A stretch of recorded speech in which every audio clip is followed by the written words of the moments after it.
Welcome to the Jali podcast. I'm your host, Melyssa Barrett.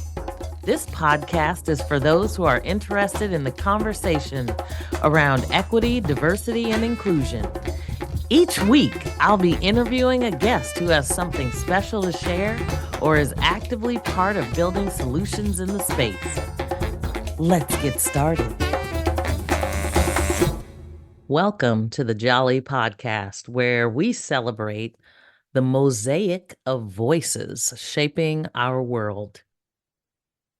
As we now enter March, we embark on a journey of honoring resilience, courage, and innovation. And March isn't just any month. It brings narratives woven together to commemorate Women's History Month. This month, we stand at the crossroads of past struggles, future triumphs, even current triumphs, and pay homage to the trailblazing women who shatter glass ceilings, defy expectations, and those that have paved the way for generations to come. Women's History Month is more than just a reminder of the battles fought. It is indeed a testament to the unyielding spirit and tenacity of those who dared to challenge the status quo. In this special episode, I wanted to shine a spotlight on some of the dynamic and inspiring women who have graced our platform. Jordan Gray, Tareka McClellan, Letitia Hanke, and Aiko Bethea. These extraordinary individuals, and believe me, there are many, many more, represent a tapestry of experiences, perspectives, achievements, and they each contribute to the rich fabric of diversity, equity, and inclusion. From corporate boardrooms to community activism, from entrepreneurship to academia, these women exemplify the power of resilience, the beauty of diversity, and the importance of lifting each other as we climb. Their stories serve as beacons of hope, reminding us of the endless possibilities when we dare to dream, when we refuse to be silenced, and when we embrace our inherent worth. So this month, I thought I would take some snippets from some of the prior episodes just to highlight how fabulous these women truly are. Join me as we honor Women's History Month by amplifying the voices of those who have shaped history and continue to carve out paths of progress. Seek those women that are close to you. And if you are a woman, let's focus on lifting as we climb. Let us celebrate the past, empower the present, and inspire the future.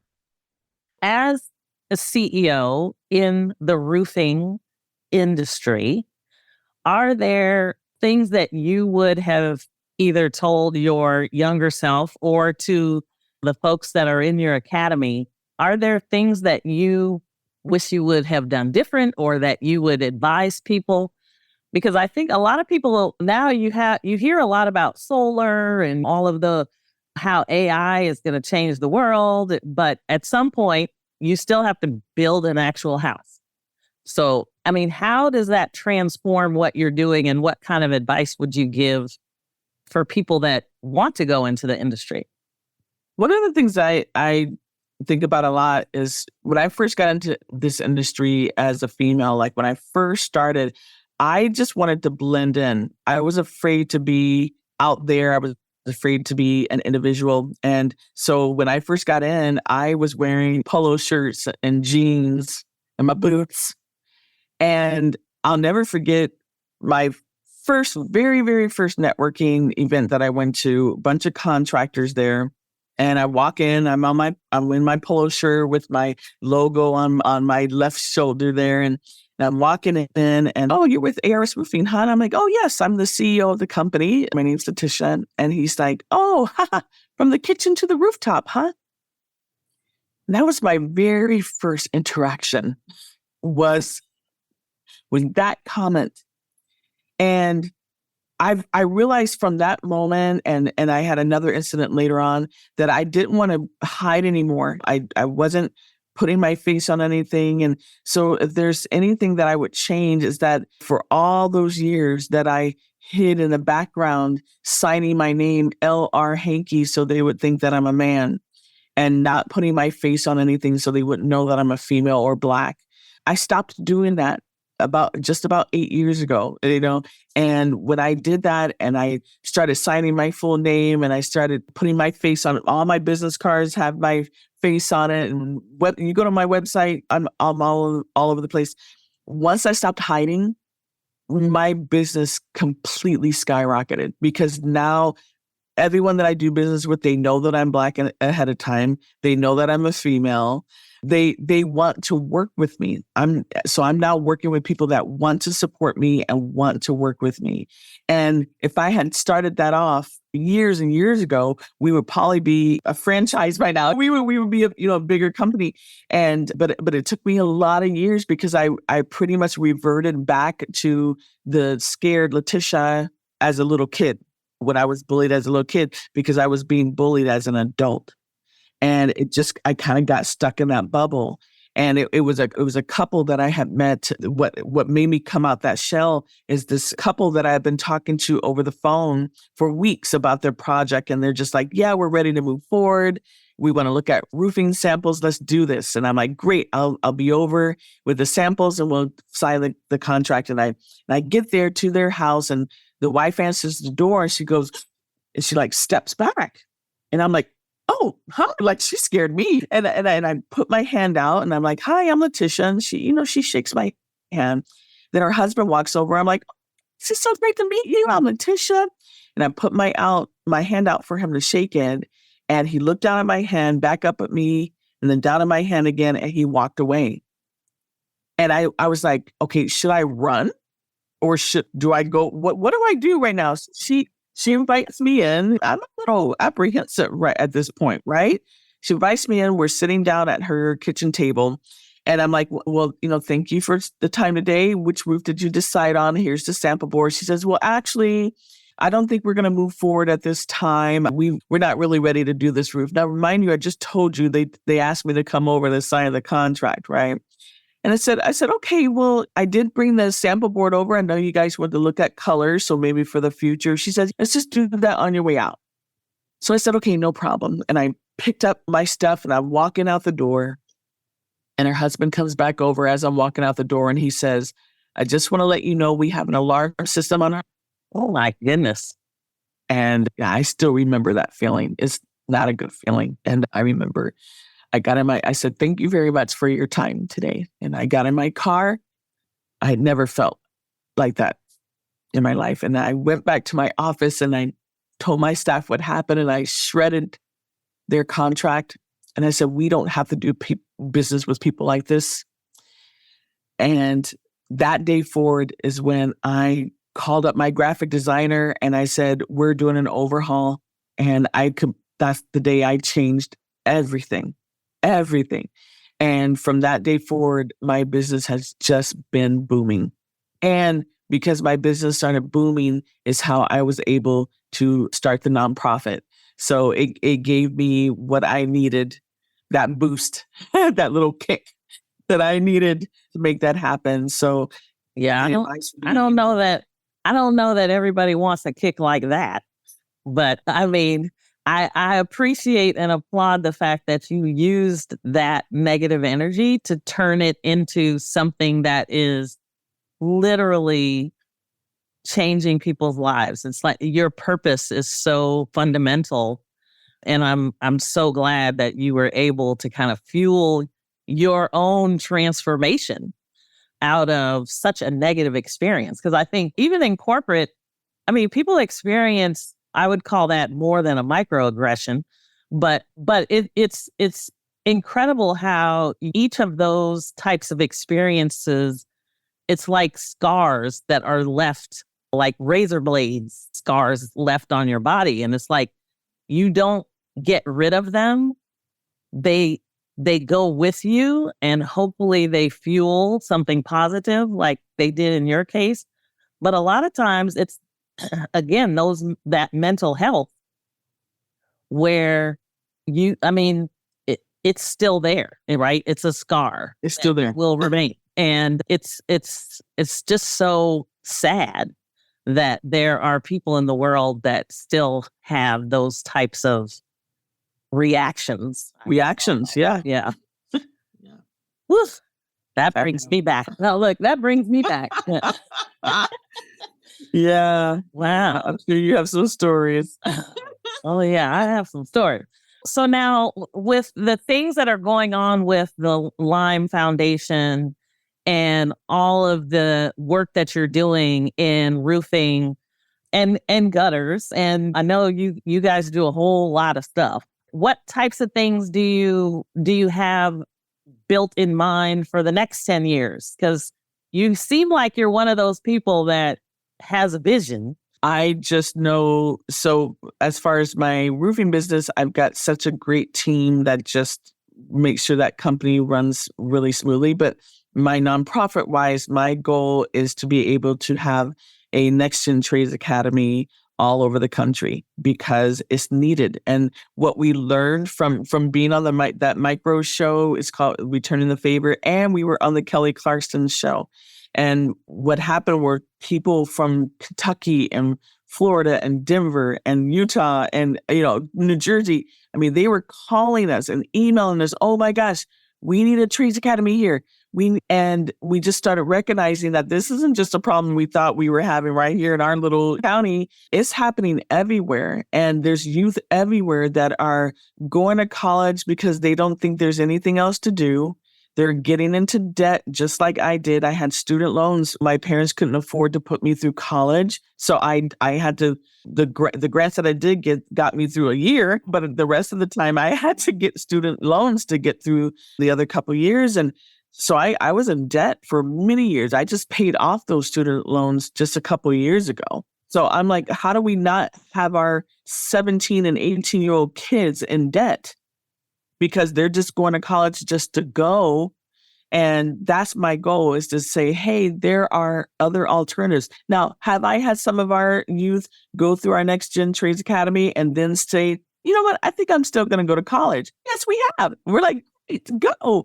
But we've also had some of them realize they're going to go to college for architecture.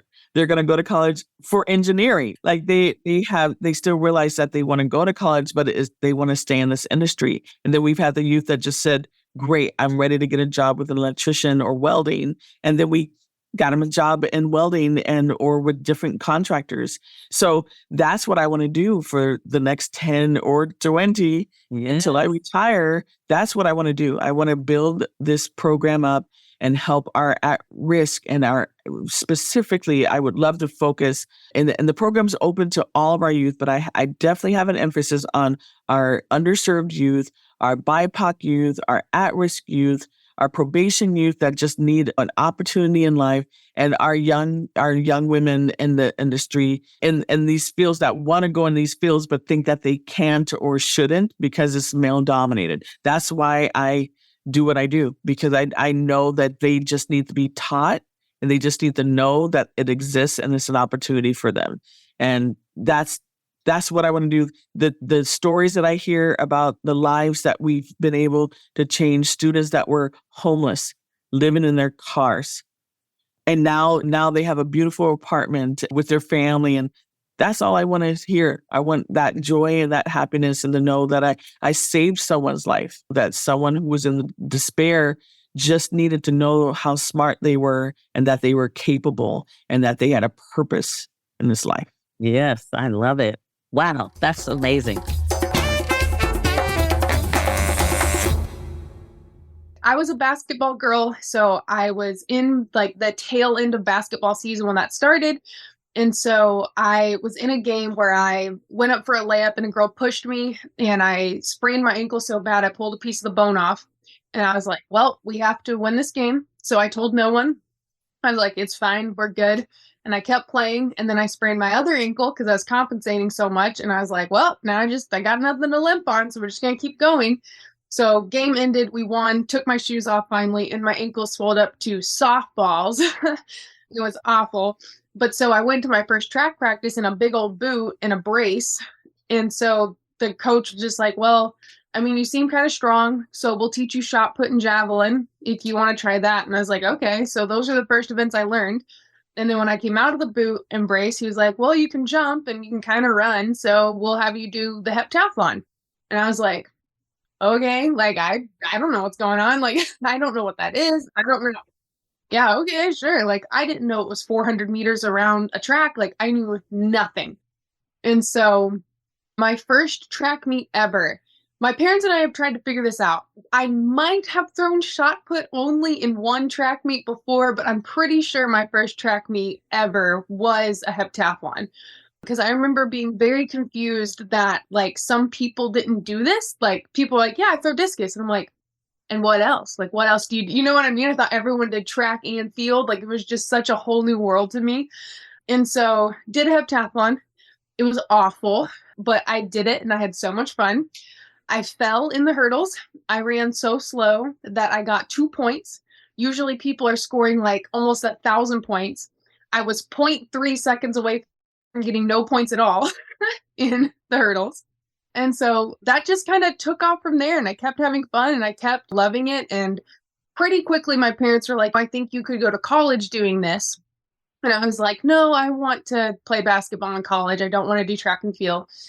And eventually my mom just very lovingly was kind of like, Jordan, you are good at basketball because you can run and jump. And now we have found a place for you to run and jump. I was like, okay. So I started visiting schools to kind of get a gauge on what it would be like to do track in college. And I visited a lot, but the one that I ended up going to actually ended up being pretty close to my hometown. It was Kennesaw State University. I had a great time with the team on my visit, and the coach was just very much so what I was looking for. I'm very like, tell me why I'm doing something and don't let the reason be because I did this in the 70s. Like, just, I want to know why I'm doing things. I want to know how it's making me better. And when I walked into his office, there were just shelves on like periodization, endocrinology, kinesiology, like on that he had read and or written. And so that was awesome. Showed me annual plans and all these things. And then just like the cherry on the cake was he was like, also, there's a bus in the parking lot. And if you happen to be on that bus at 10 a.m. on a Sunday, it will drive you to church. And he would drive a bus of kids to church every Sunday. And I was like, this is it. And so me and my dad were walking out and I was like, this is where I'm going to go to school. My dad said, yep. And so that's where I ended up going. I still didn't know very much about track and field. I had just kind of been doing it. But from then on out, I was doing the heptathlon, and that's kind of how I got my start there going to college. So for us lay people who maybe don't know what the heptathlon is, can you talk about, because I mean, I know it's 7 events, but what are they? Yeah. And because I can't imagine just going from one thing to the other after being exhausted from one thing. You know what I mean? It's definitely something you have to train for, just the work capacity to be able to get through all of them. But it's day one, you do the 100-meter hurdles, the high jump, the shot put, and the 200. And then day 2, you come back and you do the long jump, the javelin, and the 800. Wow. Okay. So, yeah, it's a lot of fun. But so that's what I was doing in college. And I had injured myself pretty bad right at the tail end of my indoor season. And so outdoor season came around and I was just watching and helping. And I had never really taken time to watch other events just because, like what you said, we were just bouncing between stuff. Right. And so I was watching a bunch of people pole vault at a competition and I went, I want to do this. I'm going to pole vault. And my coach was like, no, I am not teaching you pole vault. Like, you have 7 events to learn. Like, I'm not doing that. And I was like, nope, I'm going to learn pole vault. I'm going to learn what all these like sizes you guys are talking about and these numbers and all these things. And then a bunch of college boys are standing around me, obviously. So they start making jokes and they're like, oh, Jordan wants to learn about pole sizes or whatever. And I was like, you all can make as many jokes as you want, as long as somebody teaches me how to do this. Sounds like a man. Yeah, exactly. It's like, okay, college boys, ease up. Just want to pole vault. But so I whined and whined and whined like for a year, a full year. I was like, someone's going to teach me this. I'm going to learn this. And after a year, there was one practice, super hard, super challenging, got done, just so ready to walk home. And coach came up to me and he's like, hey, the decathletes are warming up. Today's pole vault day. If you want to come learn pole vault, today is your day. And I was so tired. And I was like, oh, but if I say no, he will never give me this opportunity again. So I put my backpack down. I was like, okay, here we go, pole vault. So went out, started pole vaulting. And then from then on out, I basically just became a heptathlete who pole vaulted. That first year, I think I practiced 3 times and competed once or something. I really didn't do much that first year. But then junior year, it kind of started actually working into my plan. And that same year, he actually asked me if I would learn discus because our conference had been a little weak in discus. He thought I could pick it up quickly and score some points. And it was kind of at that point where I was like, okay, so I'm basically doing a decathlon now because those are the other field events. Like you add the discus and the pole vault and the 100-meter dash. Like that's what you add. And so I was like, why do girls not do the decathlon? So I told my coach, he's like, I'm going to do a decathlon. Like, that is my new thing. I'm going to do a full decathlon. And he was like, no, you're not doing a full decathlon. I was like, well, that's what you said about pole vault. So, and I'm going to do a decathlon. I don't think they understand your full mindset. Yeah, I'm like, I don't think you understand how this works yet. I love it. I'm going to do it. So I started kind of looking into the history just because I all of a sudden got really curious on why people didn't do, or girls didn't do the decathlon. And basically, almost as soon as I started researching it, I was like, wow, okay, so this is super sexist. That's awful. And so just the more I read, the more mad I got. I was like, are you kidding me? Like, that's why we don't do the decathlon? And basically, it was just girls were incapable. Like, girls can't handle this. A lot of it's unhealthy for them to be able to do this. Women are not physically capable of pole vaulting. So basically the history was in 1912, men got the decathlon. And in 1912, girls could almost do nothing in the world of sports.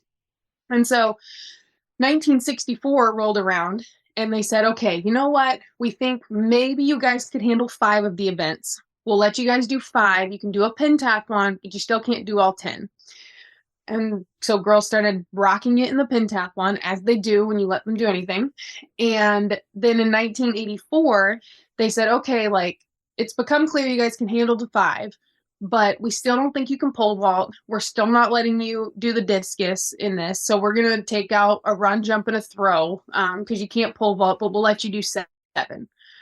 Because girls weren't allowed to pole vault in the Olympics till the year 2000. So the heptathlon was 1984, so girls weren't even just allowed to pole vault, much less do a pole vault and 9 other events in the 80s. And then basically since then, everyone's just kind of gone, yep, heptathlon, just the way it is. And I'm like, are you kidding me? Like, it just made me so upset.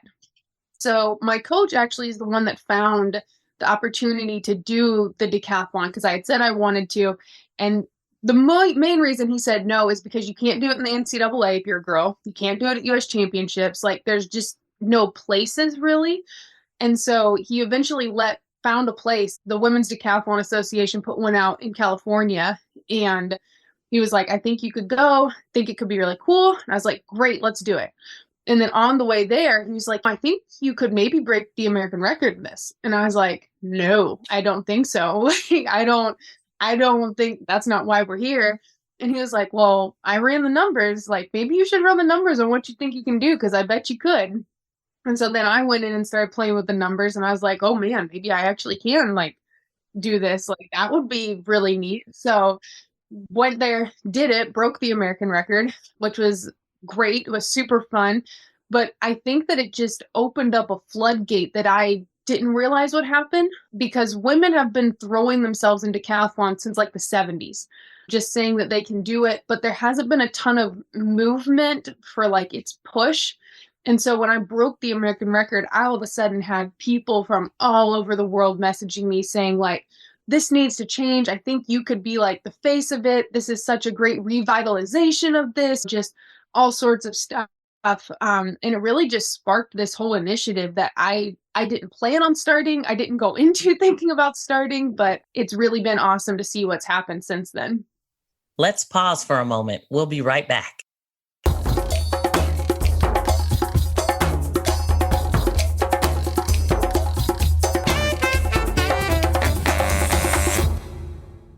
Can you talk a little bit about how it fits into leadership, especially when, there's so many different styles of leadership, and everybody doesn't like their boss. And a lot of the CEOs, as a CEO, it's like, sometimes it's like, okay, that employee, they're not going anywhere or whatever. And then you realize, okay, why am I thinking that way if I'm not challenging myself to really push my own leadership and lens for diversity, equity, and inclusion?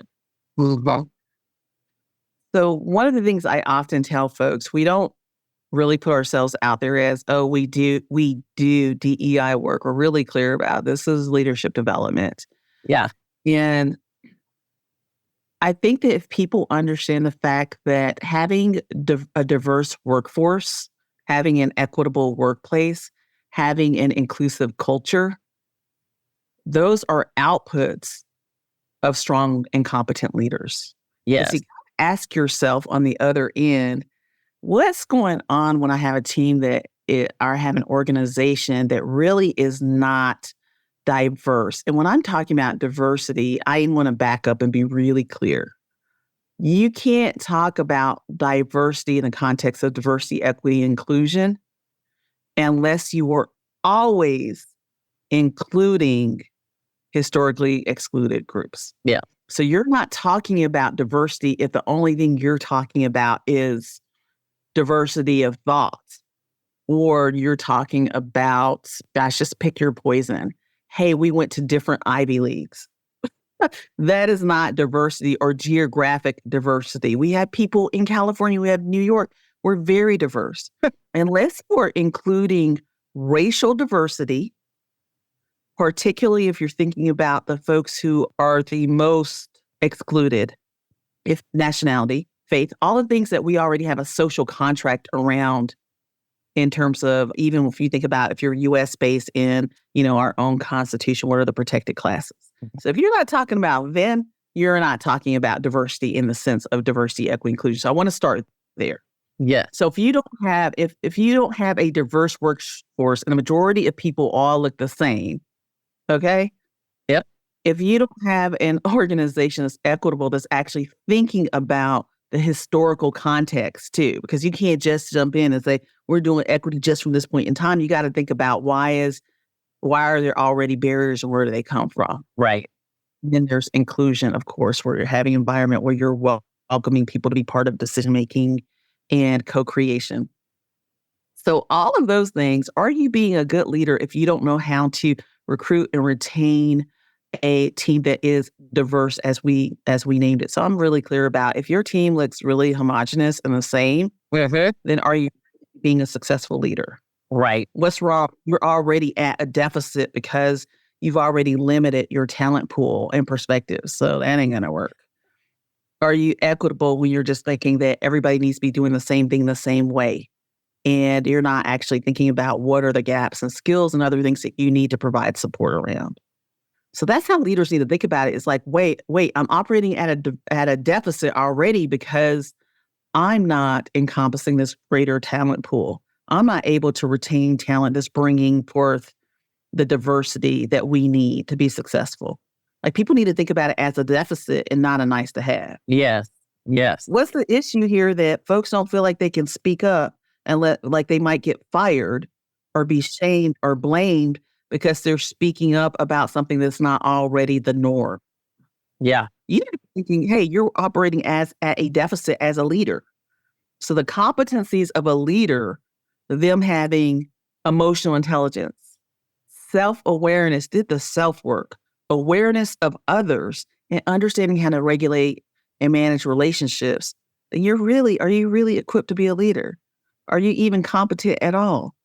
Well, So just the definition of what it means and the benchmark of leadership yes. has to be elevated. And the litmus test is also about what's the environment they're creating and sustaining.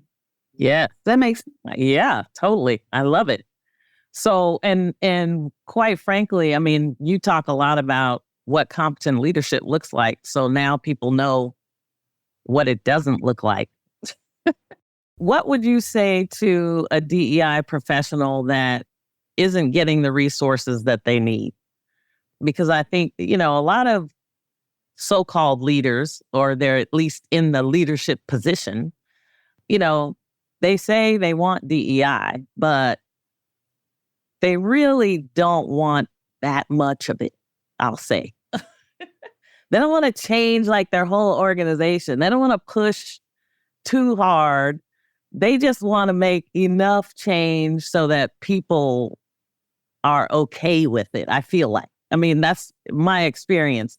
You have some that are just like, oh, we're going full board, like, yes. And then you have all these other companies that are just thinking they're doing enough to get by. Yeah, I think for a DEI professional or somebody who's just focused on DEI component in an organization, I think even before you go in for the job, there are questions you need to ask to figure out, is it aligned and can you even make impact? And honestly, why are you even in the work? And if your work is about being value-centered, if it's about making impact, there's some questions you need to ask before you even accept the job. Yeah. Right? And in terms, it includes things like, what are the resources? Mm-hmm. What's the team I'm going to have to work with? What's the budget that we're going to have? Why is this organization even interested in doing this work? And asking those questions alone, just 3 questions, because you can ask other things about asking, like, can I see an employee climate engagement survey? Like things that are going to help you understand what the battle is really going to be. Right. But those can help you understand, is this my place or not? Yeah. When I interviewed for roles, been invited to interview, and I realized, wow, one, where does this role sit in the organization as a chief diversity officer? Oh, I'm reporting to the chief HR officer who has no insight, hasn't done their own work already, maybe even feels threatened by me. I'm probably not going to make much of an impact here. Oh, the reason they're doing it as well, we understand now with the climate, this is what everybody's doing and we need to get on board, but there's not a values alignment. There's not a philosophical alignment. And so certain things will already give you a cue. Yeah. Right? Wait a minute. This isn't what I think it's going to be. So you had to figure out, what is your success rate? Some folks, you'll take a job because you're like, hey, my goals, I'm going to, get paid or I'm going to get some experience, but I know what it's going to be. So it's the idea about being intentional about what is it really going to be. Yeah. And I think many chief diversity officers or people who are in diversity programming, et cetera, realize, ooh, I'm not going to be able to make the impact I want to make. Oh man, I can't thrive here. We know that based on the numbers, right? The retention rates. But also there are other folks who feel like, I'm in here for the community that's here with me. So the places where I would stand up employee resource group, that became our community. Yes. Absolutely. That became our support system. That became our people. And sometimes we need that at the moment more than we're thinking about what we're getting out of an organization. Because frankly, there's just not a lot of organizations where people are thriving who don't look like the C-suite leadership. Yeah. There's not a lot. Yeah. If there were, the C-suite leadership would look different. Yeah. Well, and it's so funny because, when people talk about equity, I mean, if you're involved in any level of politics, you see so many things where people are not understanding equity.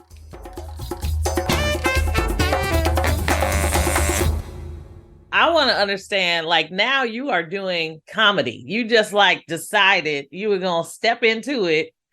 I mean, she's hilarious, everyone. I mean, she is. But, I mean, all of a sudden, you became Meemaw Jenkins. Okay. Like, how did that happen?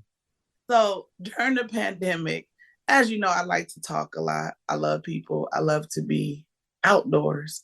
And so during the pandemic, I was having a really rough time. I know a lot of people was having a rough time, but not being able to be near family, friend, in the house. And so I remember one day I was sitting there, and it is funny, what kicked off Mima was I was getting sick and tired of hearing people say, wash your hands, wash your hands, wash your hands. Don't forget to wash your hands. And I'm like, why do you keep saying wash your hands? Everybody's supposed to be washing their hands. I don't need you to tell me. I'm tired of these commercials. So I was sitting and I in a wig from a play that I did in Damaged. And I said, you know what? Everybody's online because everybody have been doing TikToks, Instagrams online. I was like, here's my opportunity. You know what, God? I said that I want to do something. You give me the opportunity to do it now. The world shut down. I probably have like 5 people watching me, but that's okay. I'm going to entertain these 5 people. And so I grabbed the wig, and my first video was about washing your hands and how I was frustrated with it. Because growing up, my grandma always said, wash your hands. She washed everything that came from the store, the 2-liter sodas, the cans, because she said you never know what people are doing before it get to you. So she would always say that, so we knew that. And so I did that video just thinking 5 people gonna watch it. But then I started getting inboxes about, that was funny. We liked the video. Okay, when you gonna make another video? And I'm like, really? People watching me? Okay, showtime. It's showtime. So I started making videos and then posting them online. And then one of my friends, Stephanie Nelson, shout out to her, Steps Dance Studio. She know that I love to dance because that's another thing. I was dancing and then making funny videos. And so I was dancing and she was like, you want to come to my block party and dance as Mima? And I said, Mima? Oh, actually, Mima didn't have a name yet. You want to come and dance as your character? And I said, are you serious? She's like, yeah, you need to come outside. People need to see this because you're entertaining. I love what you're doing and the world needs to see you. And then I said, okay, I'll do it. I ain't got nothing else to do but sit in the house on Zoom.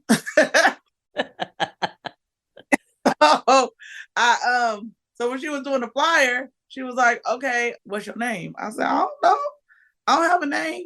She was like, you gotta have a name to put on the flyer. And I was like, Mima? She's okay. And so she put Mima on the flyer. And so I had to take the picture and send it to her. And when I went to her block party, it was so funny because the women were like, how do you know that old woman? She's so funny.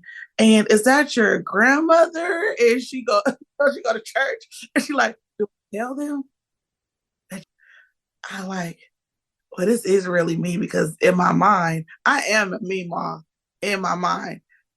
That character is really like, if Melyssa can let you know, that's really like me. I just have on a gray wig. Something about people listen when you have a gray wig on. And so then I got in contact with a guy named Jerry Law, and you were with me, as a matter of fact. On my birthday, I wanted to go to a comedy show because I've always loved comedy, but I never thought that I could do comedy myself. I used to watch Comic View, Def Comedy Jam when I wasn't supposed to, but I've always loved comedy. I've always been silly and cracking jokes and doing skits at school, but as far as standing in front of somebody, when them looking at me and I'm looking at them, I was like, oh no, I can't do it. And so he did a comedy show, and a group of my girlfriends and sisters in Christ, really not girlfriends, they're my sisters. I believe it was Damon Wayans. Damon Wayans, yeah. The Wayans, because I love the Wayans brothers. If anybody is listening here, a Wayans brother, I'm their sister that they didn't know about. I need to be a part of them because that family is hilarious, and I've always admired that family. My goodness. So I had to go see it. So we went to go see it. I remember leaving, and my friend Leslie Littlejohn, energetic hands, she was like, go over there and take a picture on the stage. I'm like, girl. She like, go over there and take a picture on stage because one day You gonna be on that stage telling jokes. And I'm like, girl, for whatever. She said, go. If y'all know Leslie, get your butt up on there. Okay. We all need a friend like that. Oh yeah. Leslie gonna network. I call her network, aka B Love. So I went up there, took the picture, like Leslie said. And so I have been following Jerry Law 2 Raw online. And so after the show, he began following me. And so he has seen my skits. And he was like, are you ready? I said, ready for what? He said, are you ready to do some comedy? And once again, I've always, because of the fear that I had, that's why I'm getting ready to give y'all a message. Get out of your head. Don't say what you can't do, because if you can imagine it, if you think about it constantly, you can do it. It's just, we are always in our head. And I'm working on that still to this day. I get in my head and then the doubt kick in. And now I just have to step out on faith. And so I had a fear. I was like, no. And so one of my friends, Kenya Gaston, which is also a comedian, she had been doing comedy. And so she had been doing open mic nights. And so I was trying to book her for the show. And I said, well, I could book my friend Kenya because I'm not doing it. And so Kenya ended up being not able to do it. And so I went to the show anyway, just to go support his shows. And so I went to the comedy show and he had some comedians there. And then I was like, maybe I can do it. And just to rewind it back, there had been 3 other guys that had reached out to me on social media and asked me, have I ever thought about doing stand-up? Because I was funny. And I was like, no. But then at that point, after Jerry said it, and then 3 more, I said, God is definitely telling me something and I need to listen, because these are 3 different people saying the same thing. And I'm saying no, but they're saying yes. So obviously someone sees something in me. So at the end of Jerry's show, he was like, are you ready? Because if you're ready, I'm going to schedule you next month for your first stand-up. He said, you can do 5 to 7 minutes. That should be enough time. And he said, I want to pay you as your first paid comedian. I want to be the first person to pay you as a comedian. And I was like, okay, let me tell y'all. I was like, oh my goodness. Why did I say yes? I was scared. I was in my head that whole time. So I did it. It was at the 40 and up club, and I did my 7 minutes. And when I got on stage, I was terrified. But when I tell you, I got out there. Music is something that helps me. Music helps me cope. I love music. I speak music. If you ever talk to me, I may speak to you in music. And so the music hit, boom. I went on stage. Everybody's like, hey. I was like, oh my goodness. And there was a room full of people. And on top of that, I was supported by family and friends. My first show, I had about 30 of my family and friends present. So that just was another high that I was on at that time. And you were on stage as Mima. As Mima. And I went on stage and they loved me. And I was like, wow. And I remember going back home thinking I did it. I was on stage. And so Jerry called me the next day and he was like, how you feel about it? I was like, oh yeah, it was good. I said, I was scared. He was like, well, I just want to let you know the people loved you. He's like, so many people came up to me and told me how much they love you. He said, so I would like to know if I can be your mentor and I can have you come out here once a month to develop yourself as a stand-up comedian. And I'm like, really? He said, and so let's just say it's almost 2.5 years that I have been a stand-up comedian with a character that was created during the pandemic, Meemaw. And Meemaw is booked, blessed, and busy. She's taking over my life. I got nothing, great wigs all over. my place right now. I was looking for a picture of me, and Meemaw is taking over. And Meemaw is fearless, and I love it. I'm having such a good time with her, and I don't think that she's going to stop. There were people that would say, when are you going to start with the character? You have haters. And I'm like, I'm just doing me. And then you have the people that call you and say, we love Meemaw. We support Meemaw. And I mean, even from young kids, they love Meemaw. Old, everybody loves Meemaw. Meemaw is hilarious. First of all, because Meemaw is the only older woman. I don't know exactly how old she is, but she will drop it like it's hot. Drop it. Call her auntie with the good Meganese. I'm like, I can't even get down like that. So I'm like, woo, she is limber. I didn't know I can do it. Meemaw has taken over. Thanks for joining me on the Jali podcast. Please subscribe so you won't miss an episode. See you next week.